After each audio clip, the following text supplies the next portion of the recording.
예, 오늘 요한계시록 1장 18절 예수님께서 사망과 음부의 열쇠를 가지셨다 이런 얘기가 더 쉽게 이해가 되기 위해서 우리가 오늘 한 구절 더 보겠습니다. 음부론, 두 번째 음부론인데 그 예를 들어서 오늘 누가복음 16장 19절 이하에 있는 말씀으로 나눠보고자 합니다. 사람이 죽으면 다 음부에 간다. 이거 기정사실이고 그러면 예수님께서 사망과 음부의 권세를 가지셨을 때와 그 사망과 음부의 열쇠를 가지시지 않으셨을 때하고는 과연 우리에게 이 세상에서 뭐가 달라졌는가, 그게 중요하겠죠. 저는 지난 시간에 이제 모든 사람들은 음부에 들어간다. 근데 음부라는 곳이 그 한 가지가 아니라 뭐 무저갱이라고 하는 영역도 큰 음부의 한 영역이 될 거고, 음부 안에는 지옥이라고 하는 그런 개념에 또 장소가 있을 것이다 라고 그렇게 예측을 하는 거예요. 그래서 지옥에 들어가면 형량을 받아야 되는 것처럼 각가지 어떻게 우리가 우리의 행한 대로 심판을 받느냐, 어떻게 심판을 받느냐, 어디서 심판을 받느냐, 그런 거는 우리가 한 번도 다뤄보질 않았기 때문에, 그러면 어디서 재판을 받고 그거에 따른 그 뭔가 제한이 있어야 되겠죠. 그런 거에 대해서 이제 성경이 말을 해주고 있다는 것입니다. 죽으면 끝난다 그런 개념이 아니고, 죽으면 우리가 살아있을 때 행한 모든 행동에 대한 그런 거에 대한 심판의 장소가 있다. 히브리서에도 얘기해주고 있는 부분입니다. 그래서 오늘 한 가지 어떤 사람이 그러면은 음부에 가는 것이고, 예수님께서 그러면 사망과 음부의 열쇠를 가지셨다는 건 우리에게 무슨 희망을 주는 것인가, 그런 부분에 대해서 나눠봅니다. 자, 부자와 나사로의 오늘 비유인데, 이 비유를 알기 전에 한 가지 더 숙지해야 될 게 있냐면, 왜 예수님께서 이 비유를 들으셨는가입니다. 예수님께서 이 비유를 말씀하시기 바로 전에 19절 바로 전에 이야기들을 쭉 보면은 바리새인과 서기관들, 종교 지도자들에게 예수님께서 뭔가 이렇게 막 말씀을 하시고, 결론적으로 어떻게 얘기하시냐면, 집 하인이 두 주인을 섬길 수 없는 것이다. 너희는 하나님과 재물을 겸하여 섬길 수 없느니라. 바리새인은 돈을 좋아하는 자라. 그들이 그 예수님의 말을 듣고 비웃었다, 이렇게 표현하고 있습니다. 그래서 지금 모든 사람들에게 지금 얘기를 하시지만은 특별히 누구에게 더 이 얘기를 해주고 싶으냐면은, 바리새인들, 종교지도자들이 하나님을 잘 섬긴다고 자기 자신은 그렇게 생각을 하지만은 뭔가 삐뚤어져 있고 왜곡되어 있다는 거예요. 그래서 그게 과연 뭐냐, 그거를 이제 예수님께서 말해주고 싶은 거죠. 그러니까 그들이 예수님의 권면이나 책망을 안 받은 건 아니에요. 지금이라도 얼른 고쳐라, 그래서 알려주신 거죠. 근데 그들의 문제는 하나님을 안 섬기는 게 문제가 아니라 하나님도 섬기고 재물도 섬기는 것이 문제예요. 여러분, 재물이 많은 것이 문제가 되는 건 아니에요. 재물이 많다. 저 사람은 부자네. 오늘 부자와 나사로니까 부자는 다 뭐 음부에 가고 나사로는 거지니까 거지는 다 천국에 가나 보다, 이렇게 생각하는데 그런 개념으로 따져 들어가는 게 아니에요. 돈이 많은 것이 죄가 아니라 돈을 좋아하는 게 죄예요. 돈을 좋아하는 거. 그러면 돈이 없는 사람도 돈을 좋아할 수 있겠죠? 돈이 많은 사람도 돈을 좋아할 수 있지만 돈이 없는 사람도 돈을 좋아할 수 있잖아요. 그러니까 자기가 살아가는 이유가 돈이라면 그건 돈을 좋아하는 거지. 그런데 돈이 많아도 그 돈을 어떻게 쓰는 것이 가장 이상적일까를 생각해 보면서 활용적으로 그걸 쓴다면은 그거는 돈을 많아도 축복을 받을 수 있는 돈이죠.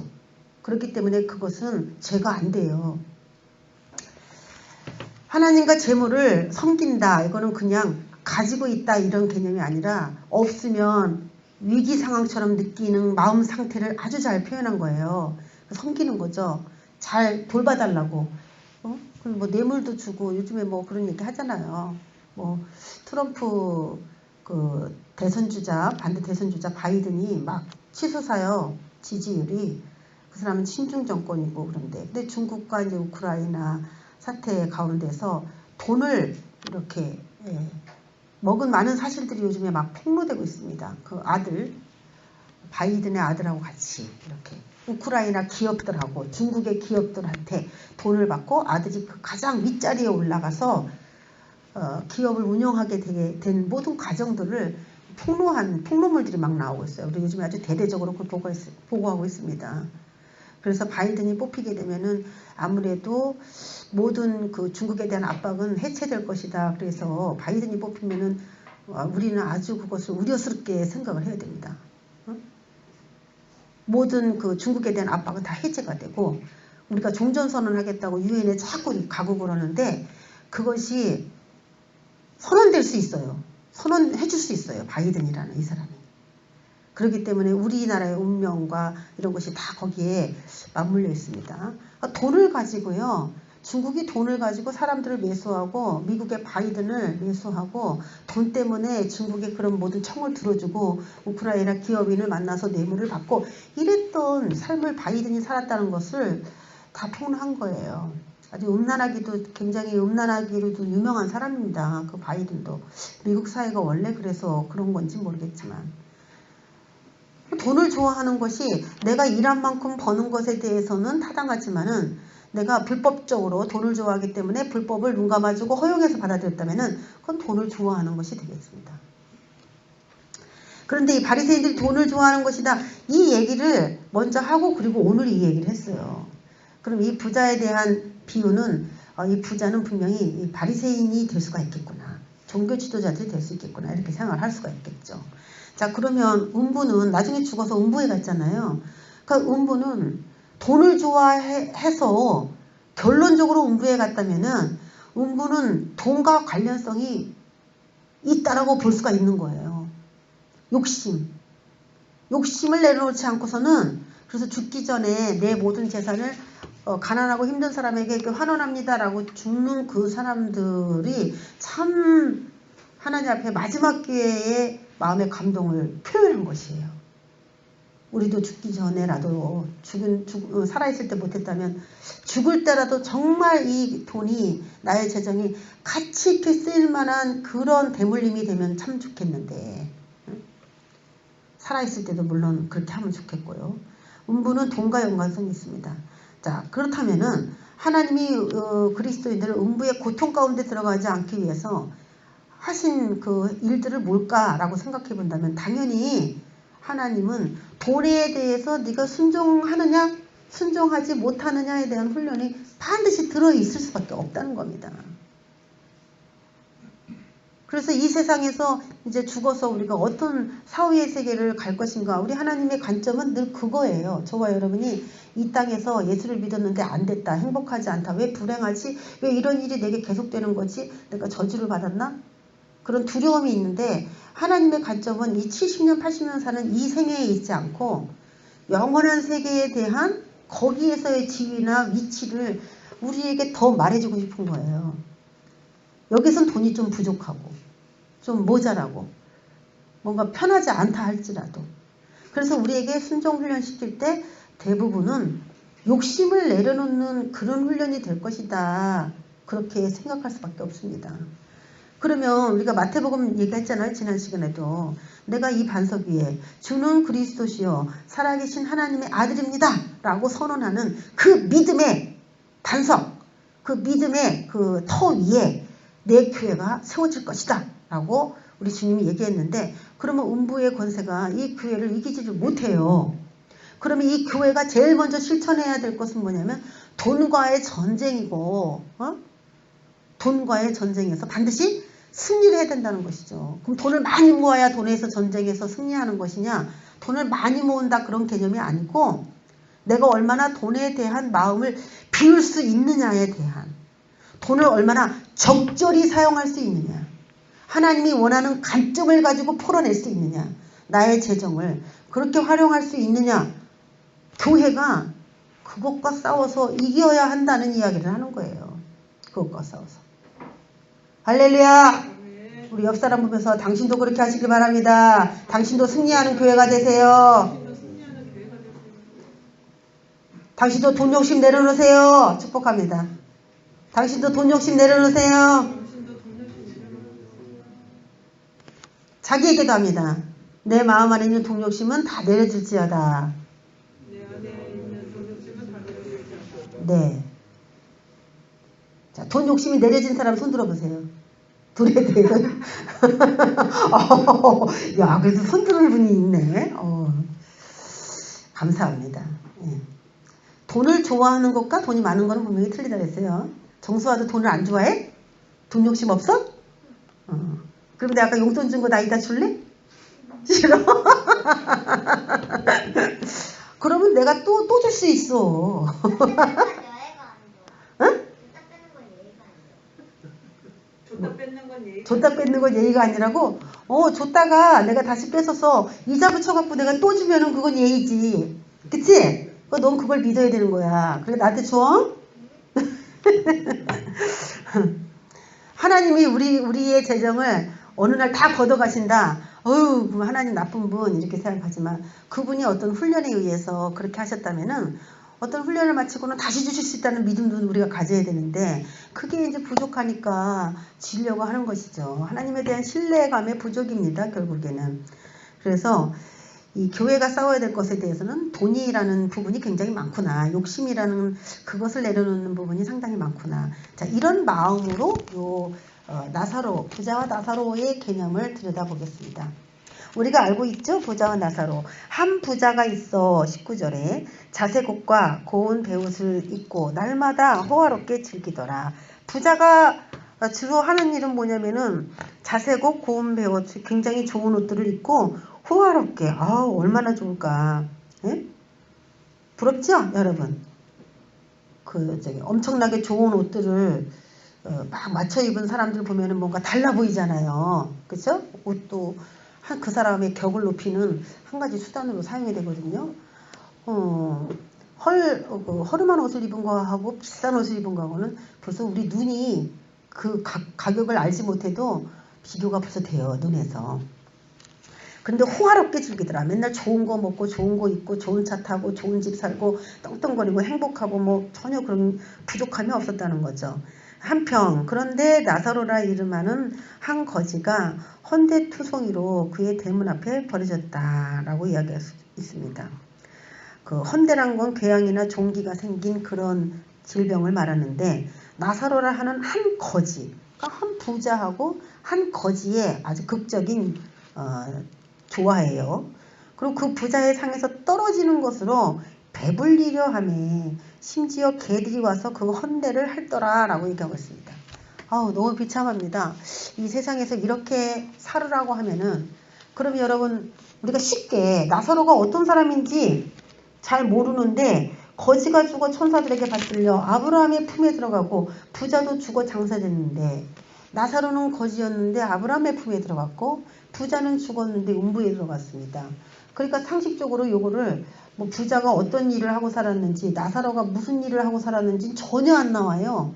그러니까 그냥 가난하게 살면은 천국 가고 아브라함의 품에 가고 아주 부자로 살면 다 음부에 아주 고통 가운데로 떨어지나 보다. 단순 교리로 따지면 이제 그런 결론밖에 안 나와요. 그러니까 우리가 돈 가진 게 죄처럼 느껴지기도 하는 것이죠. 그런데 과연 그런 기준일까? 돈이 많고 적음의 기준일까? 천국이라는 개념이. 부자가 물론 하늘나라에 가는 것이 낙타가 바늘귀로 들어가는 것만큼 어렵다고 그랬어요. 그러니까 부자가 하나님이 원하는 그런 마음으로 하나님을 정말 기쁘게 하는 마음으로 그 돈을 사용한다는 것은 그렇게 어렵다는 거죠. 1차적으로 거기에서부터 어려움은 있긴 합니다. 그러면 이 나사로는 어떤 사람이길래 아브라함의 품에 들어갔는가? 돈만 없으면 그냥. 그럼 여기 있는 분들 중에 제일 아브라함의 품에 깊숙하게 들어갈 분이 몇 분 있잖아요. 그렇죠? 이 중에도 우리는 거의 아브라함의 품에 아주 푹 안길 수 있는 그런 조건을 다 가졌는데, 예? 1번이야. 1번 순위 안에 다 들어가, 거의 우리 교인들은. 뭐 가졌다 한다면 요즘에 뭐 몇십억 뭐 그런 거는 돈도 아니더라고, 가진 사람들에 비하면. 그런 조건으로 따진다면 뭐 그래도 우리가 도전을 한번 해보겠는데 과연 하나님의 나라가 그런 순위대로 이루어지는가? 나사로는 어떤 사람인가? 어떻게 해서 이제 그 아브라함의 품에 들어갔는가? 여기에는 안 나오지만 나옵니다. 여러분 이걸 찾아내야 돼요. 성경에는 없는데 성경에가 있어요. 그걸 찾아내야 돼요. 자, 한번 보겠습니다. 나사로의 비밀. 나사로는 어떤 사람인가? 나사로의 이름의 뜻은 하나님의 도움이란 뜻이에요. 그러면 나사로가 거지로 살았잖아요. 그럼 하나님이 도왔나요? 안 도왔나요? 이름이 하나님의 도움인데 하나님의 도움이 나사로에게 있었어요? 없었어요? 수아가 말해봐. 나사로를 하나님이 도와준 것 같아? 안 도와준 것 같아? 거지인데. 도와줬어? 어떻게 도와줬어? 도와줬는데 거지로 살았어? 야, 이건 참 불변의 진리 같아. 천국 갔으니까 도와준 거야? 예. 그래. 아주 똑똑이 나게 대답을 했습니다. 자, 하나님의 도움이라는 이름은 가졌는데 실질적으로 하나님이 도와줬냐? 우리가 볼 때는 여러분 거지로 사는 인생을 살아가는 만약 우리 인생이 그렇다면 야, 하나님이 날 엄청 돕고 있구나 이렇게 생각하겠어요? 우리 스스로가? 우리 수아처럼? 그렇게 생각하지 않죠. 그러니까 왜 거지가 됐는가? 결국엔 하나님의 도움을 의지하는 그런 마음으로 살았기 때문에 이렇게 됐다는 거예요. 그러면 부자 밑에서 부자의 상에서 떨어지는 것을 먹고 산 그것도 나사로는 어떻게 생각한 겁니까? 하나님의 도움이라고 생각한 거예요. 자기가 거주하는 그 거주지역에 부자가 있었고 그 부자의 상에서 떨어지는 부스러기를 먹게 되는 그런 인생조차도 하나님이 나를 돕고 계시다는 그 신뢰와 믿음으로 살았다는 거. 그게 하나님 나를 왜 이렇게 비참하게 하십니까 정말. 이 부자만 부자고 나는 이거 뭡니까. 안 먹어요 안 먹어. 나 이제 이런 사람 거 안 먹습니다. 이러고 사는 게 아니라는 거죠. 그 작은 거 하나 별 볼 일 없는 거 그거 하나조차도 하나님이 지금 나를 돕고 계신다라는 그 믿음으로 살았다는 것을 이야기해주고 이것이 첫 번째입니다. 나사로는 어떤 사람입니까? 하나님의 도움이 아무리 작더라도 그것조차도 하나님이 나를 돕는다고 믿고 살았던 믿음의 사람이다라는 거예요. 두 번째, 이에 그 거지가 죽어 아브라함의 품에 들어갔습니다. 아브라함은 어떤 사람이냐? 우리가 딱 생각했을 첫 번째, 믿음의 조상입니다. 그러면 나사로가 믿음의 조상인 아브라함의 품에 갔다는 건 하나가 됐다는 얘기거든요. 그러면 나사로는 결국 어떤 사람입니까? 믿음으로 사는 사람이다 라는 얘기가 되겠습니다. 믿음으로 사는 사람이다. 나사로가 어떤 행위를 했는지 하나도 안 나와요. 교회 생활을 어떻게 예배는 어떻게 드렸는지 뭐 하나도 안 나옵니다. 그냥 부스러기 긁어 먹고 있었다. 피부병 앓고 있었다라는 거예요. 비참하게 살았다는 거 그것뿐인데 그 마음 안에 있는 우리가 음부는 영혼을 이제 저장하는 그 장소라고 했잖아요. 그러니까 나사로가 이런 상황에서 어떤 마음을 가졌느냐 그걸 여러분이 중점적으로 봐야 돼요. 나사로는 아브라함의 품에 갔고 부자는 음부에 갔다면은 음부도 영혼이 들어가는 장소라면 아브라함의 품도 영혼이 들어가는 장소다라고 개념적으로 그렇게 봐야 되는데 그 영혼이 어떤 영혼이었냐? 자신의 삶에 일어나는 모든 것이 다 하나님의 은혜고 믿음이에요. 뭘 믿었냐? 이것도 하나님의 도움이다라고 하는 그걸 믿은 거예요. 그 믿음이에요. 내가 죽어도 다시 부활할 수 있다라고 하는 하나님이 나를 놓지 않고 있다. 내 상황은 너무 어렵지만 하나님이 나를 놓지 않고 있다는 그 믿음. 하나님이 나를 사랑하신다는 그 믿음. 그 믿음으로 사는 것을 표현해주고자 아브라함의 품에 들어갔다. 이거를 뭐 어떤 분은 설교할 때 뭐 옛날에 유대인들은 죽으면은 조상에게로 가서 안긴다 이렇게 생각했기 때문에 이렇게 썼다고 얘기하는데 그리고 비유니까 어떤 사람은 실제로는 이런 세계가 없는데 비유로 들어서 그냥 표현한 거다. 이렇게 얘기를 하는 분들도 있는데 그러면 그 얘기가 다 맞지는 않아요. 왜 그러냐면 예수님께서 뭐 씨 뿌리는 비유도 들으시고 뭐 겨자씨 비유도 들고 뭐 여러 가지 서기관이 옛것과 새것을 창고에서 내오는 그런 비유들도 많이 들고 뭐 비유가 엄청 많아요. 그 비유가 사람들이 딱 듣기에 얼토당토한 이야기를 끄집어다가 비유다 그래서 쉽게 하늘나라를 소개하는 그런 개념으로 쓰지 않았어요. 실제로 그들의 일상생활에서 농사를 짓고 사는 모든 그런 분야를 알고 있는 사람들에게 천국에 대한 개념을 소개하기 위해서 비유로 표현한 거예요. 이미 있어요. 그런 사실들이. 그러니까 예수님께서 지금 농담으로 아니면 바리새인들을 겁주기 위해서 있지도 않은 음부의 세계를 열어서 그렇게 표현했다? 그렇게 본다면은 이 누가복음이 정말 뭐 가치가 없어요. 그렇게 본다면. 죽어서 천국 가면 지옥으로 완전히 가는 건데 이런 개념을 뭐 우스갯소리로 써놓은 것처럼 허황되고 막 엄청 과장돼서 해놓은 것처럼 좀 어떻게 보면은 예수님께서 그런 것들을 좀 인간이 이해하기 쉽게 하기 위해서 그런 식으로 표현 좀 할 수는 있겠지만 이 얘기 자체가 다 허황된 거 허위다. 그건 아니에요. 허풍이다. 그렇게 받아들여서는 안 됩니다. 그리고 제가 이걸 계속 궁금해하면서 이제 주님께 묻고 또 묻고 그러면 이 아브라함의 품이라는 곳이 과연 어딜까? 제가 그걸 계속 이제 기도하면서 계속 물어보고 알려달라고 생각했는데 그 중에 제가 딱 깨달아진 게 뭐냐면 아브라함은 어디 있나? 아브라함의 품에 나사로가 들어갔다면 아브라함이 어디 있는지를 알아내면 되는데 아브라함은 어디 있냐? 헤브론에 있는 막벨라 굴에 장사되었습니다. 근데 아브라함이 들어간 막벨라 굴에 여러분도 아시겠지만 아무나 들어갈 수 없는 장지라고 그랬어요. 그 장지가. 그 장지에 뭐 레아도 들어갔고 이삭, 야곱 뭐 다 들어갔습니다. 믿음의 사람들이 거기 다 들어갔어요. 믿음으로 살았던 사람들.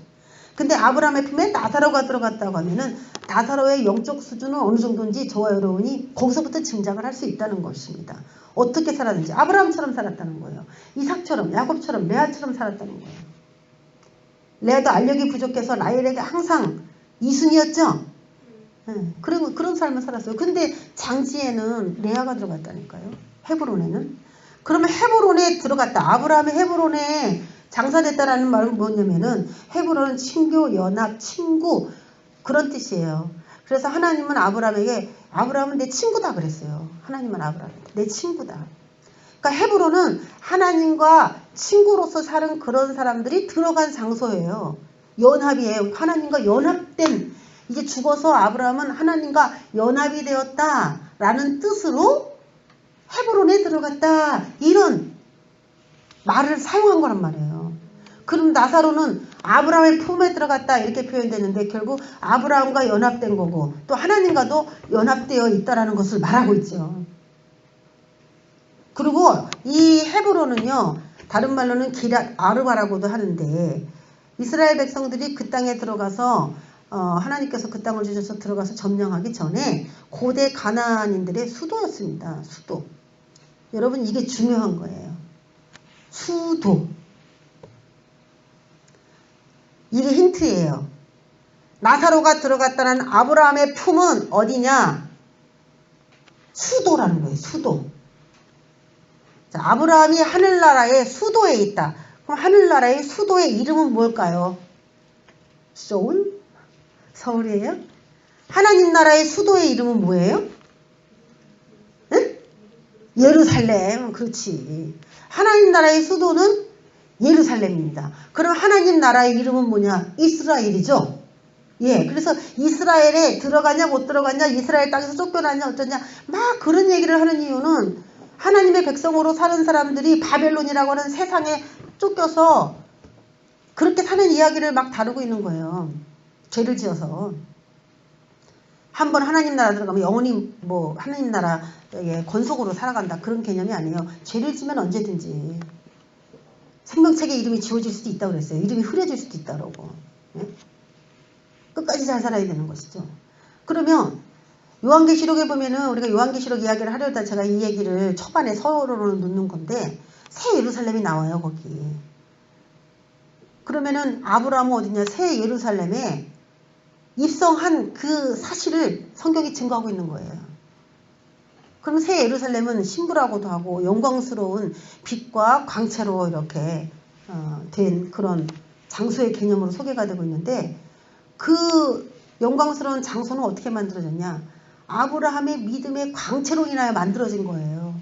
믿음의 사람들의 그런 삶이 만들어낸 그런 구조물이 되는 거예요. 그런 영광이 되는 거예요. 자체가 영광이 있을 수가 없어요. 그런 사람들이 공존하고 같이 연합이 되어 있으니까 영광스러운 발광체가 거기서부터 뿜어져 나오게 된 거죠. 그래서 아브라함은 더 이상 뭐 음부에 들어가서 고통받고 이러는 그런 곳에 있는 것이 아니라 그의 영혼은 분명히 색다른 곳, 영광이 있는 곳, 하나님 나라의 가장 중심축, 하나님의 보좌가 있는 그런 곳으로 아브라함이 들어갔다라고 봐야 됩니다. 그러니까 우리가 뭐 아브라함의 품이 어딥니까? 라고 얘기하면은 뭐 우리가 지금 간단하게 생각한다면 예루살렘이라고 하는 하나님 나라의 수도다. 이렇게밖에 말할 수가 없어요. 전체 개념으로는 천국이다, 뭐 낙원이다. 그것도 개념이 여러 가지가 있겠지만. 자, 그렇다는 거예요. 그래서 이 헤브론이라고 하는 곳이 아브라함이 있는 곳이라면 나사로도 결국 헤브론의 축복을 받은 사람이다라는 것이죠.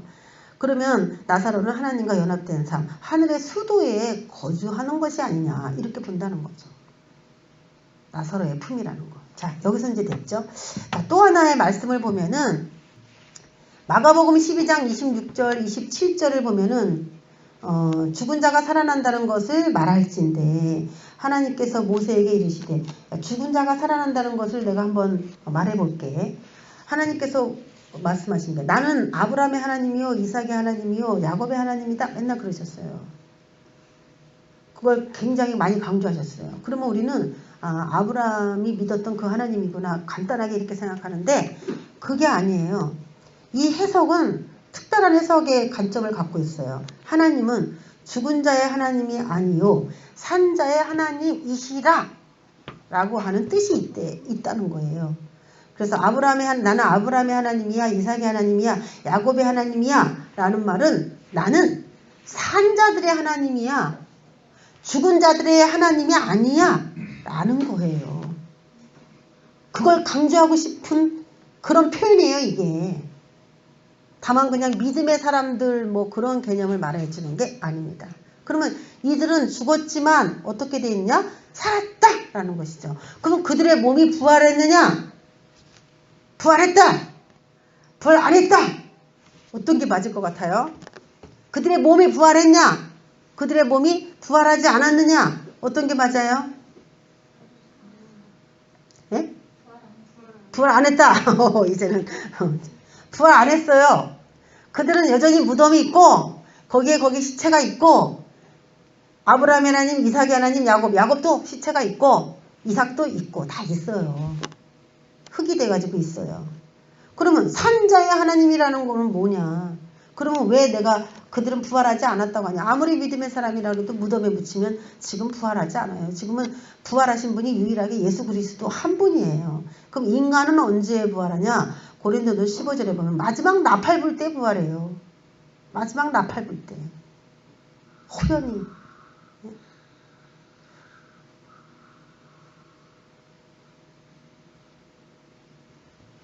그러니까 아무 때나 부활을 했다라고 생각을 하면 안 되는 겁니다. 자, 아브라함은 몸은 죽었으나 살아있는 영혼이었으므로 나사로의 영혼도 살아있다는 것입니다. 그러면 영혼도 완전히 살아있다 죽었다. 뭐 영혼이 그 음부에서 나사로가 부자가 막 고통받고 있었잖아요. 음부에서. 그러면 영혼이 살아있는 거잖아요. 그런데 나사로의 영혼만 살아있다라고 얘기를 하는 겁니다. 그럼 뭐냐면은 우리가 지금 저 사람은 살아있는 영혼을 가졌어. 저 사람은 죽은 영혼을 가졌어. 지금 우리가 똑같이 영혼이 다 있거든요. 근데 똑같이 영혼을 가진 사람들이 있지만 하나님의 그 뜻들을 감지하고 인지할 수 있고 성령을 받은 사람들을 뭐라고 얘기하냐면은 살아있다라고 얘기해요. 영이 살아있다. 깨어있다. 그리고 성령도 안 받고 하나님도 받아들이지 않고 하나님이 뭘 말하는지도 통 모르고 사는 그런 사람들은 죽었다. 영혼이 죽었다라고 얘기해요. 그래서 사대교회 같은 경우는 너는 살아있으나 죽은 자다라고 얘기하는데 몸이 너무 아파서 죽은 거를 그 사대교회한테 그 얘기를 하겠어요. 사대교회의 영혼이 걸어서는 돌아다니고 살아있는 것처럼 보이는데 하나님이 볼 때는 영혼이 깜빡깜빡 한다는 거예요. 죽었다는 거예요. 그걸 얘기해 주는 겁니다. 그러면 제가 또 왜 영혼이라고 얘기하느냐? 음부는 부자는 영혼이 들어가는 음부에 들어갔으니까 나사로는 영혼이 들어가는 아브라함의 품에 들어간 것이 맞는 거죠. 같은 영혼이 어떻게 갖느냐, 그거를 얘기하는 거죠. 우리가 영 다루고 혼 다루고 이게 다루려면 또 하나의 몇 시간의 시간이 또 필요합니다. 그냥 간단하게 우리가 쉽게 이해할 때 그냥 영혼이라고 이렇게 표현을 해보자는 거예요. 자, 그러면 우리가 지난 시간에 한번 제가 언급을 살짝 하고 넘어갔었는데 그걸 다시 나눠볼게요. 전도서 3장 21절에 보면은 그 21절 이하에 보면은 짐승과 사람이 다 흙으로 만들어졌고 다 한 호흡으로 만들어졌다. 그래서 다를 바가 없다. 솔로몬은 아주 단도직입적으로 그렇게 설명을 했고, 우리가 알아듣기 어려운 21절에 뭐라고 돼 있냐, 인생의 혼은 히브리어로는 영이다, 이렇게 그 밑에 이렇게 써 있어요. 성경 밑에. 인생들의 혼은 위로 올라가고 짐승의 혼은 아래고 땅으로 내려가는 줄을 누가 알랴? 라고 그렇게 설명이 돼 있어요. 그런데 이걸 번역을 누가 알랴? 그럼 이거는 당연히 인생의 혼은 위로 올라가고 당연히 짐승의 혼은 아래로 내려가는 것이지 라고 생각하기 딱 좋아요, 이 번역이. 그런데 우리말 성경, 쉬운 성경, 현대인 성경, 현대어 성경, 공동번역 이런 성경들을 다 보면은, 다시 제가 읽어드릴게요. 사람의 영혼은 위로 올라가고 짐승의 혼은 땅속으로 내려간다고 하는데 그것을 누가 알겠느냐. 쉬운 성경, 현대어는 그걸 누가 입증할 수 있겠느냐. 그렇다고. 현대어 성경, 누가 자신있게 말할 수 있단 말인가. 공동번역, 누가 장담하랴 라고 번역을 했어요. 그러면 인생들의 혼은 위로 올라가고 짐승의 혼은 아래 땅으로 내려간다라는 것이 솔로몬이 맞다라고 해서 말하는 것이 아니고, 이렇다고 사람들이 생각을 했는데, 흙으로 다 만들어진 존재지만 죽은 다음에는 완전히 갈려질 것이다 라고 생각을 하고 믿고 있었는데, 그걸 누가 장담하겠냐? 누가 입증하겠느냐? 그렇게 말할 수 있는 사람이 있느냐? 얘기를 묻고 있는 거예요. 그러면 이게 다 인생들의 영혼은 위로 올라가고 짐승은 다 땅 아래로 내려간다는 얘기를 부정하고 있는 것이라는 거예요. 우리가 지금 예수를 믿으면은 다 그냥 위로만 올라갈까? 예, 위로 올라가요. 위로 올라가는 것이 사실이에요. 성령 받은 사람들은 어쨌든. 그런데 성령을 받고 성령님의 뜻대로 사는 사람이 있는가 반면에 자기 맘대로 사는 사람들도 너무 많기 때문에, 여기서 말한 것처럼 누가 입증할 수 있겠어? 저 사람이 하늘 간다고? 누가 자신 있게 장담할 수 있겠어? 이렇게 얘기할 수밖에 없어요. 같은 교회 안에서도 그리스도인들이 저 사람 때문에 너무 힘들고, 저 사람 때문에 저 사람이 없었으면 좋겠고, 저 사람은 왜 저렇게 살지? 라고 너무 힘들어하는 그런 사람들도 너무 많기 때문에 그래요. 자, 그러니까 오늘 이 말씀으로 보면은 인간의 그 영혼이 다 100% 하늘나라에 올라간다라고 그렇게 믿지는 말아라. 지혜자가 그렇게 지혜를 선포해 줍니다. 자, 그러니까 위로 갈 수도 있고 아래로 갈 수도 있고 그렇다는 거예요. 그러니까 지금 부자는 아래로 갔고 나사로는 위로 갔는데, 살아있을 때 딱 보고서 나사로는 위로 가겠구나, 저 부자는 땅으로 알 수 있는 그런 저기가 없었다는 거예요. 장담할 수가 없었다는 거예요. 그런데 그런 운명으로 나눠졌다는 것이죠. 자, 그러면은 23절에 보면은 그가 음부에서 고통 중에 눈을 들어 멀리 아브라함과 그의 품에 있는 나사로를 보았습니다. 불러 이르되 아버지 아브라함이요. 뭐라고 불러요? 아버지라고 불러요. 음부에서 고통받고 있는 부자가 믿었던 건 누구냐면 아브라함의 하나님, 나의 하나님이었어요. 이게 문제예요. 우리가 지금 교회에서 다 믿고 있는 그 믿음이에요. 믿음의 조상, 아브라함인 나의 조상이다, 이렇게 믿고 있거든요. 그래서 아버지 아브라함이요, 나를 긍휼히 여기사, 안 믿는 사람만 이곳에 간다, 그렇게 말하기가 상당히 어려워진 거예요. 이것 때문에 제대로 알고 믿어야 된다는 거예요.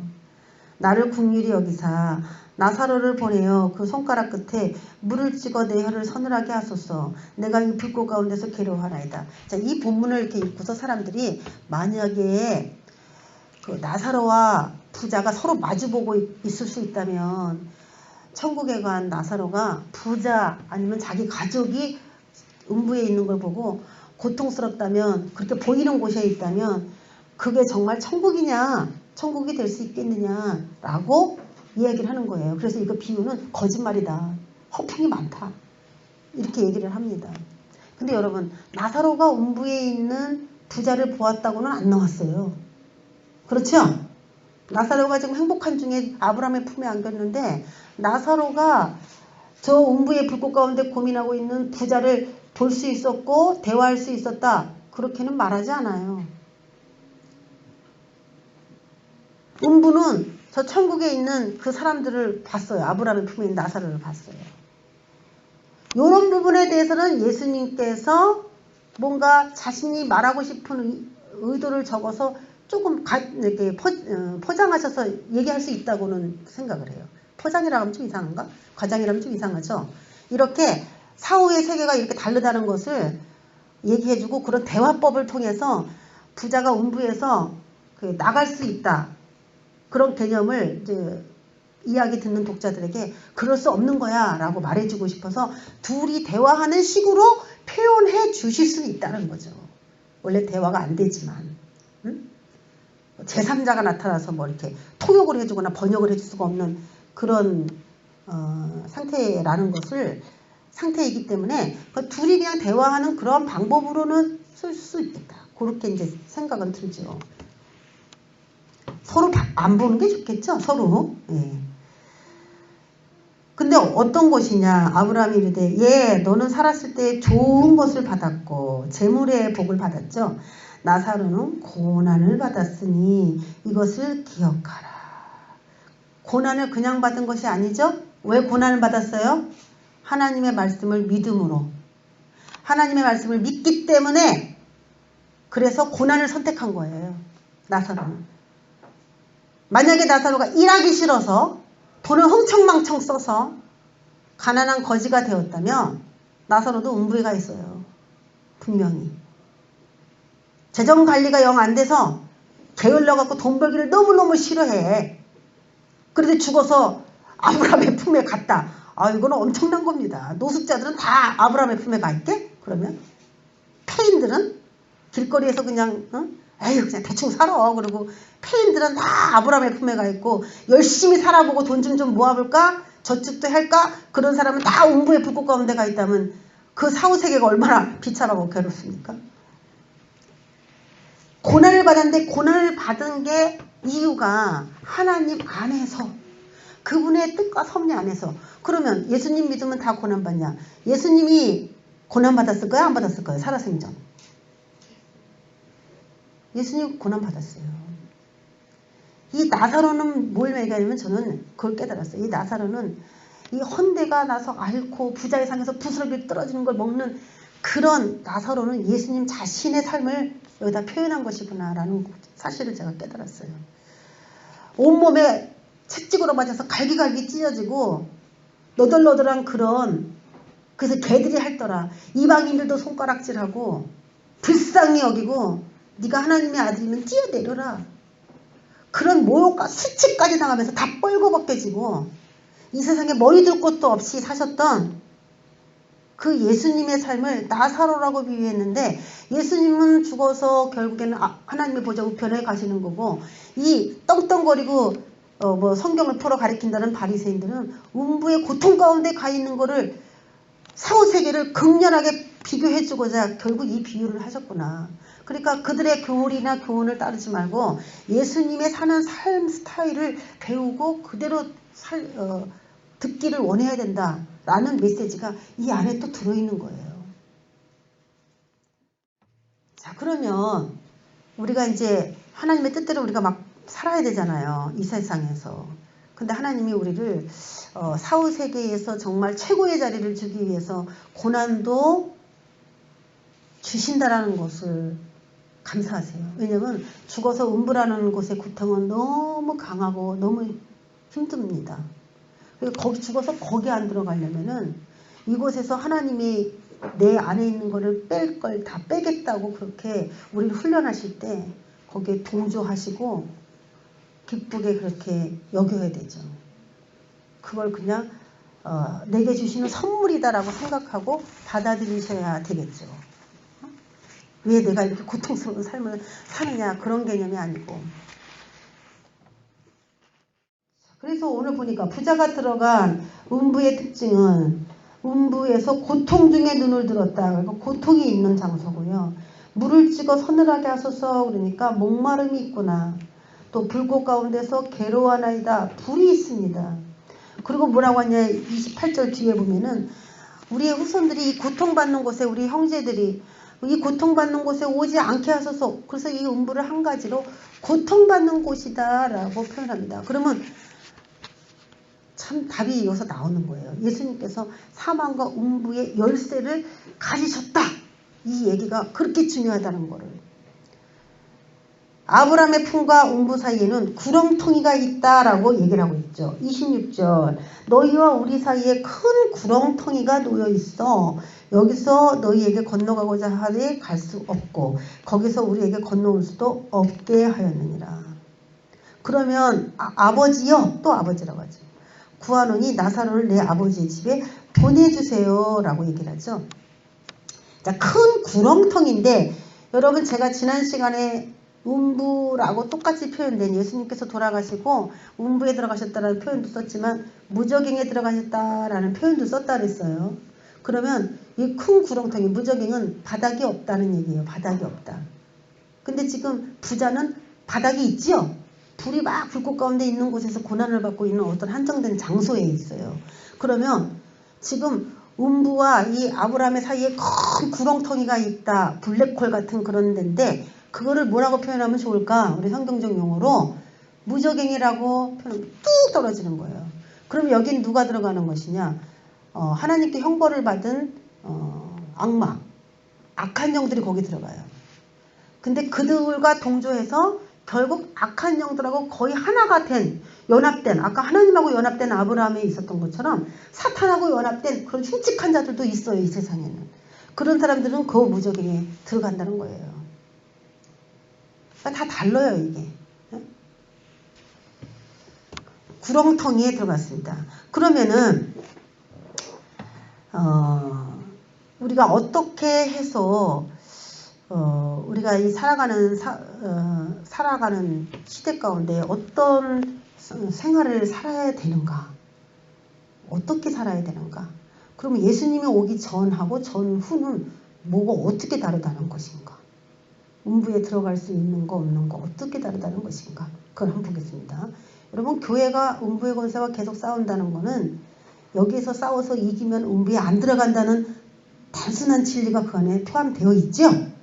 이 세상에서 하나님 나라가 우리 안에 있다. 제가 이제 금요일 날에도 그 설교 드렸어요. 하나님 나라가 우리 안에 있는 것처럼 음부도 우리 안에 있는 거예요.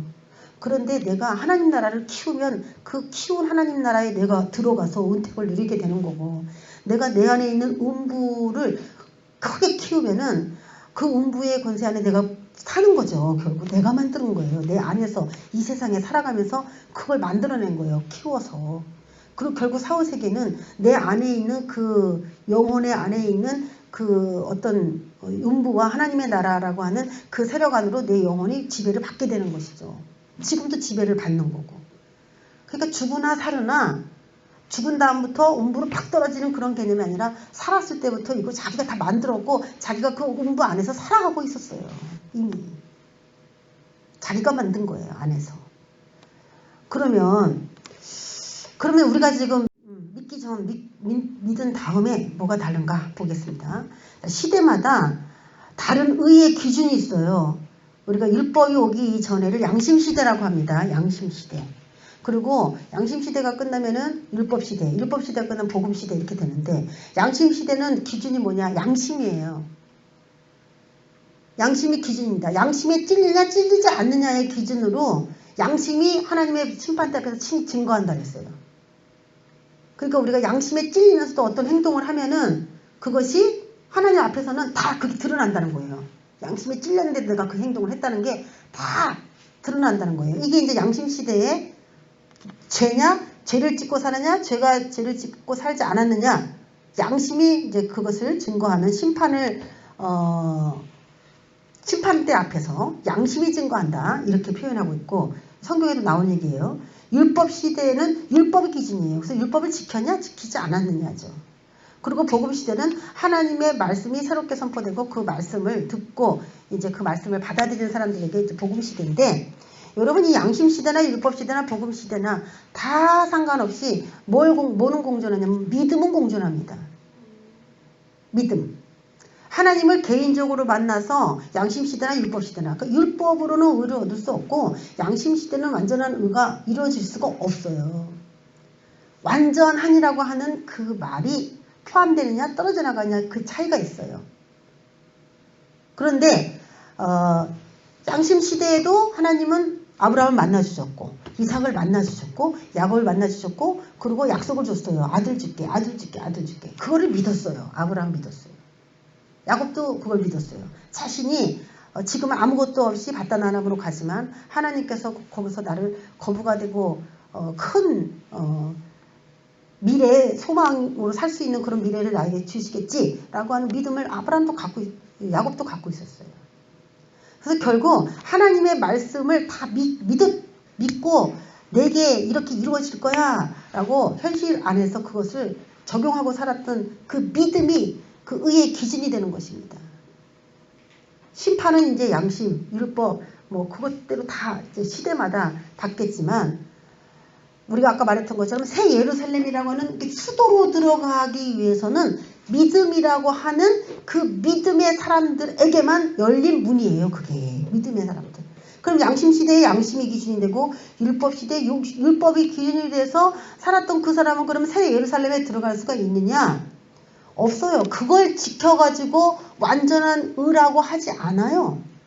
그렇기 때문에 하나님 나라의 수도에는 들어갈 수가 없고, 심판대 앞에서 네가 율법을 얼마나 지켰느냐, 네가 양심적으로 얼마나 살았느냐, 그런 기준적인 역할은 하겠죠. 그런데 중요한 건 뭐냐, 이것도 뭐 믿음이라는 그런 것이 하나도 없는 상태에서 이렇게 주어지지는 않아요. 자, 그럼 하나님의 심판은 어떻게 이루어지냐? 로마서 3장 25절 26절에 보면은 하나님께서 길이 참으시는 중에는 뭐냐면 양심 시대, 율법 시대를 말합니다. 믿음이 오기 전 자기의 의로우심을 나타내려 하심이라. 곧 이때에 자기의 의로우심을 나타내사 자기도 의로우시며 예수 믿는 자를 의롭다 하려 하심이라. 전에 지은 자를 간과하심으로, 이건 뭐냐면 대수롭지 않게 여긴다는 거예요. 전에 지은 죄를 대수롭지 않게 여겨준다. 그러니까 양심 시대는 양심에 의해서 판결을 받고 율법 시대는 율법에 의해 판결을 받지만, 하나님께서 예수가 이 세상에 온 다음에는 모든 기준은 이제 양심이나 율법은 하나의 참고사항으로 하나님이 이제 두고 계시겠죠. 그렇지만 구원받냐 구원받지 않느냐의 척도는 무엇에 있습니까?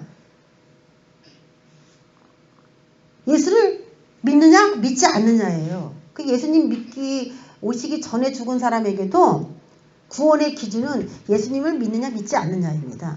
그러면 목사님, 양심 시대는 양심으로 판단을 받고 율법 시대는 율법으로 판단을 받는데, 그러면 믿음은 어떻게 그 사람에게 적용이 됩니까? 이런 생각이 들잖아요. 여러분, 양심이 너무 없어, 양심이 없게 살았어 평생. 그러면 예수를 믿으면 구원을 받는다. 예수님께서 그 베드로전서의 4장에 보면은 죽은 자들에게 내려가셨다고 그렇게 표현하거든요. 거기서 복음을 전파하셨어요. 예수님이 전파. 그러면 예수님이 복음 전파하면은 할렐루야, 예수를 다 믿을 것 같죠? 죽은 사람들이. 그런데 양심이 무디고 악한 사람이 복음을 전하는 누군가의 복음을 듣고 받아들일까요? 율법을 아예 지키지도 않으려고 하는 그런 악한 마음을 가지고 있는 사람이 복음을 전했을 때 들을까요? 여러분, 우리가 지금 바깥에 나가서 전도하잖아요. 전도해서 복음 전하면 다 받아들여요? 아니죠. 왜 그래요? 그 사람의 양심이나 율법이라고 하는 기준에 그 사람이 한참 못 미치고 벗어나면요, 아무리 믿음을 전하고 복음을 전해도 안 믿습니다. 그거는 받아들여지지 않아요. 그러니까 참 공의로운 것입니다. 공의로운 것. 그래서 예수님께서 사망과 음부의 권세를 가졌다는 것을 제가 지금 얘기를 하려고 하는 건데, 그 전에 죽은 사람들은 사망과 음부의 열쇠를 예수님이 아직 안 갖고 있었기 때문에 음부로 들어갔어요. 그렇지만 그 전에도 믿음이라는 것이 있었기 때문에 잘 있게 될 수가 있었냐? 편하게 자는 사람들이 있었어요. 거기도 자기의 행동에 따라. 그럴 수가 있어요. 그렇지만 음부 안에 있어야 되겠죠. 그렇지만 예수님께서 십자가에서 사망과 음부의 열쇠를 가지시면서 그 권세가 이제 마귀에게 있지 않고 그 모든 키가 하나님에게로 전입이 된 거죠. 예수님께로 왔어요. 그래서 예수님이 너 거기 있어 그러면 거기 있는 거고, 거기서 있으면 안 돼 그러면 거기 있으면 안 되는 거예요. 그 주인이 예수님이 된 거예요. 그러니까 우리 누구한테 잘 보여야 되냐면은 예수님한테 잘 보여야 되는 거예요. 예수님한테 잘 보이는 게 무슨 말이냐? 말씀 대신 예수님에게 굴복해야 돼요. 내가 말씀과 얼마나 친하게 살았는지 그걸 보여줘야 돼요. 친하게 지내야 돼요. 할렐루야. 친하게 지내셔야 됩니다. 말씀하고. 그러면 여러분 친한 사람 음부에 가두겠어요? 고통받는 그곳에? 친하면 빼주고 싶지요. 당연히 빼주고 싶습니다. 안 넣는 거예요. 그러면 예수님께서 다만 열쇠를 가졌다는 게 그분이 우리 지금 갑자기 신약이 생겼잖아요. 구약 시대를 지나고 난 다음에 갑자기 이제 신약이 생겼어요. 그러니까 신구약이 생기면서 우리에게 구원의 폭이 더 넓어지기도 했고, 또 하나는 예수님께서 십자가에 돌아가시고 성령을 우리에게 주셔서 성령의 뜻을 따르도록, 하나님의 뜻을 알도록 인간에게 성령님이 그걸 도와줘요. 그래서 옛날 시대나 지금이나 믿음이라는 건 다 있지만, 옛날에는 믿음으로 새 예루살렘 성에 갈 수 있는 사람들은 소수였지만은 지금 우리 마음속에 성령님이 각각 다 들어와 계시기 때문에 정말 우리가 성령님을 존중하고 하나님의 뜻대로 살기를 간절히 원한다면 성령님은 우리를 그 하늘의 수도에 살 수 있도록 얼마든지 도우실 수 있는, 우리는 혜택을 받은 존재 가운데, 시대 가운데 살고 있는 겁니다. 그게 달라요. 예수님이 열쇠를 가지고 있고 예수님이 성령님을 주셔서 그 음부에 들어가지 않으려면 어떻게 해야 되는지를 이 땅에 살아가면서 시시각각 고난을 우리가 받지만 그래도 이겨낼 수 있는 그 믿음을 우리에게 주시는 겁니다. 그러면 이렇게 해서 승리한 사람들이 있느냐? 있어요. 네, 빌라델피아 교회입니다. 교회 사자예요. 빌라델피아 교회 사자에게 뭐라고 얘기했습니까? 시험의 때를 면제해 주겠다 그랬어요. 면하게 해주겠다고. 이거 가지고도 뭐 갖가지 해석이 많지만, 여러분 이제 우리가 요한계시록으로 들어가야 되는데, 이런 것을 밑바탕을 깔지 않으면은 앞으로 나오는 그 말들이 너무 여러분에게 버겁습니다. 시험의 때를 면하게 해준다 그랬어요. 근데 거기 표현에 뭐라고 되냐면, 장차 온 세상에 임하여 모든 사람을 시험할 때라 그랬어요. 장차 온 세상에 임하여 모든 사람을 시험할 때. 그걸 피해갈 수 있는 사람은 아무도 없다는 겁니다. 그래서 대환란인데, 결국 대환란을 그냥 면하게 되는 사람이나 음부를 그냥 면하게 되는 사람이나 똑같은 겁니다. 그러면 결국 대환란을 이 땅에 왜 오는 거냐? 그 사람들이 올바르지 않게 사는 것을 정하기 위해서 오는 거고, 그 땅 밑에 있던 불인데 위로 올라오는 거죠. 그렇지만 무적임이 다 열린다 그랬잖아요. 요한계시록 무적임이 다 열려요. 그러면 음부라는 그 지옥의 그 지하 세계에 있는 불꽃들이 다 위로 상승하는 거예요. 그래서 그 전에 우리에게 회개하고 깨끗하게 살아야 되지 않느냐라고 얘기하시는 거죠. 그래서 전에 지은 죄들은 예수를 믿는 믿음 안에서 다시 이게 갱신하려고 한다면은 도와주겠다는 거예요. 하나님의 의로움은 언제부터냐? 예수 그리스도를 믿습니다라고 하는 그 의가 들어올 때부터, 그때부터 따지시지, 우리가 예수 믿기 전에 지은 죄는 다 별 볼 일 없는 것으로 여겨주신다는 거예요. 간주해 주신다는 거예요. 예수 믿은 다음부터 잘해라. 성령의 음성을 듣고 말씀 읽으면서 그때부터는 똑바로 살아라. 그 전에 있는 죄는 네가 몰라서 그랬으니까, 의의 기준이 안 와서 몰라서 그랬으니까 내가 눈 감아준다라는 거예요. 예수 믿는 자를 의롭다 하려 하십니다. 그러니까 이것을 하나님, 목사님, 뭐 예를 들어 뭐 죽은 사람들은 다 뭐 예수를 안 믿었는데 어떡하냐? 조선시대 사람들. 기준은 다 뭐가 돼야 돼요? 기준은 예수를 믿느냐 믿지 않느냐의 기준이 사후세계에도 그대로 적용된다는 거예요. 네? 그러면 목사님, 지금 교회 많은데 안 믿었다가 죽어가지고 사후세계에서 믿으면 되지 않을까요? 라고 얘기하는데, 여러분, 우리에게는 예수를 믿으세요 라는 복음이 이미 전파가 됐고, 그리고 교회가 무슨 일을 하는 건지 예수 믿으면 구원받는다 이런 얘기가 이미 다 지식으로 들어와 있기 때문에 그것을 지금 내가 첫 지식이 들어왔을 때 받아들이지 않느냐에 지금 우리는 기회를 받은 사람들이에요. 그래서 이제 죽은 다음에는 그 기회가 없습니다. 절대로 없어요. 그럼 부자들과 종교 지도자들이 심판받은 이유를 보겠습니다. 이 사람들은 아주 종교 생활을 형편없이 했기 때문에 심판을 받았느냐? 마태복음 23장 23절에 보면은 화 있을진저 외식하는 서기관들과 바리새인들이요 너희가 박하와 회향과 근처에 11조는 드리되 11조 잘 드렸어요? 그쵸? 율법에 더 중한 바 정의와 긍휼과 믿음은 버렸도다.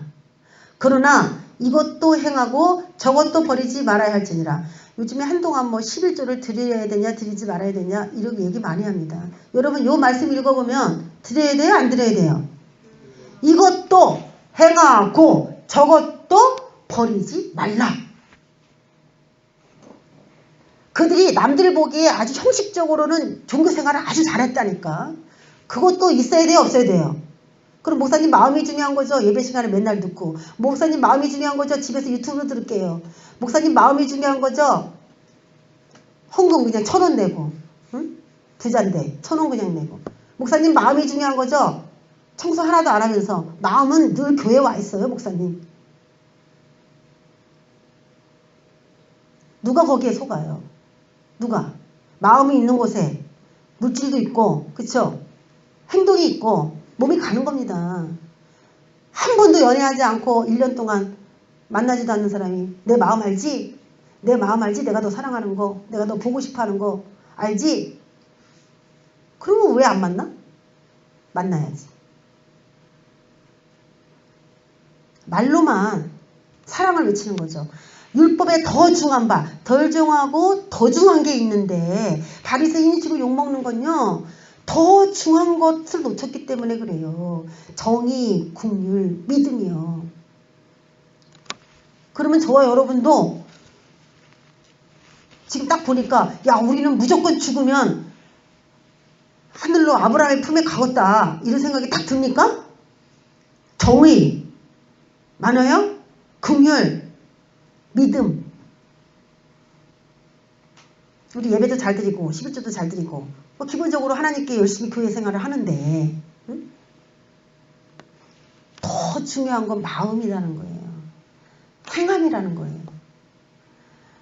자, 제 말이 맞나 한번 보겠습니다. 야고보서 2장 12, 13절 너희는 자유의 율법대로 심판받을 자처럼 우리에게 하는 말이에요. 심판받을 너희 심판 없어 이게 아니에요. 심판받을 자처럼 말도 하고 행하기도 하라.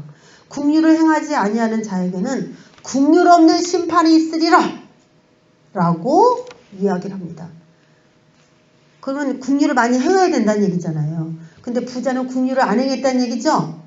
그래서 나사로가 그렇게 부스러기 떨어져 먹을 때 긍휼을 좀 베풀었으면 좋았을 거를 그걸 행하지 않으니까 긍휼 없는 심판이 그들에게 있다는 거예요. 이 땅에 긍휼을 행하지 않고 사는 것이 결국에는 내가 그 안에 있게 되는 것이라는 거예요. 이 세계에서 내가 만든 거예요. 긍휼은 심판을 이기고 자랑하느니라. 이게 무슨 말일까요? 심판당하지 않는다. 여러분 그러면 이제 음부에 안 들어가고 교회가 음부의 권세와 싸우는 건 어떻게 돼요? 더 많이 긍휼을 베풀고 더 많이 불쌍히 여기고 아우 저렇게 행동하니까 뭐 저렇게 행동하는데 내가 뭐 불쌍히 여길 필요가 뭐 있어. 뭐 저 사람은 저렇게 살아야지 되는 거야. 그게 아니라는 거예요. 심판을 이기고 심판을 면제받을 수 있는 이유 긍휼이고요. 빌라델피아 교회가 시험의 때를 면제받은 이유 말씀으로 인내의 말씀을 지킨 거예요. 말씀이 그렇다고 하니까 인내한 거예요. 너무 고통스러웠어요. 그게 하나님 말씀대로 살다 보니까 나사로가 받은 고난이 바로 그거예요. 십자가 하나님 이 잔을 내게 옮겨주세요. 예수님이 그렇게 이 고난을 좀 벗어나고 싶었어요. 이 잔을 좀 옮겨주세요. 그런데 하나님 말씀이 너는 그 십자가를 져야 된다는 거예요. 왜? 예루살렘 하나님 보좌 우편에 앉으려면 네가 그 고난의 잔을 마셔야 한다는 거예요. 그래서 이 세상에서 육체가 있는 동안에 그걸 순종하신 겁니다. 그게 국률이 아니냐? 국률이에요. 누구 때문에? 자기는 죄가 없어서 고난 안 받아도 되는데 죄인된 인간들 때문에 그 죄를 구원하려면 내가 이 고난을 당해야 되는 거예요. 그래서 주의 종들은 자기 문제만 갖고 고난당하는 게 아니라 자기와 연합된 그 사람들을 위해서 대표적으로 고난을 받는 삶을 하나님이 열어요. 그걸 허락해요. 여러분이 성령 안에서 주님의 그 눈에 발탁된 사람이라면 편하게 살 거는 내려놔야 됩니다. 나만 위해서 사는 건 내려놔야 됩니다. 안 당해도 당하는 고난을 당해야 되는 그런 삶을 주님이 이끌어 가실 때 결국에는 그것이 저주냐 축복이라는 것입니다. 나사로는 하늘 우편 보좌에 오르실 예수님을 표현한 것이고 부자는 바리새인의 사울을 표현한 것입니다. 이런 개념으로 여러분 이해하시고 우리는 뭐하러 써야 됩니까? 미래에 있을 음부의 세계, 그 음부의 세계 나는 거기에 상관없어야 되겠구나. 나는 아브라함의 품에 받들려 올라가는 그러한 최고의 신앙의 경지를 내가 누려야 되겠구나. 그런 마음으로 승리하시는 저와 여러분 되시기를 주의 이름으로 축원합니다.